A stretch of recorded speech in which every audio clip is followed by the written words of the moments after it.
Hello friends, welcome to Vantalakka kitchen. ఈరోజు మా Chandu and Lohitha ఇద్దరు నూడిల్స్ ఫుడ్ ఛాలెంజ్ చేశారండి. ఇద్దరికి 20 రూపీస్, ఎవరు గెలిస్తే వాళ్ళకి 20 రూపీస్ ఇస్తామని చెప్పాము.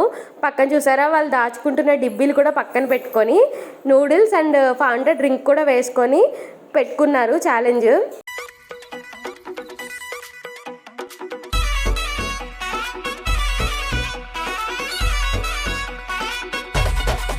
రాధిక రాధిక రాధిక రాధిక ముందుక వెనకక కిందిక మీదిక రాధిక రాధిక రాధిక రాధిక ముంచక తేల్చక ఆటలేందే ఇక కాటుక కళ్ళతోటి కాటే వేసావే, నువ్వు సూటిగా చూసి దిల్లు టైటే చేసావే, మంత్రాలేవో వేసి హ్యాకే చేసావే, డెలికేట్ మైండ్ మొత్తం బ్లాకే చేసావే, చక్కర్లు కొడుతున్నానే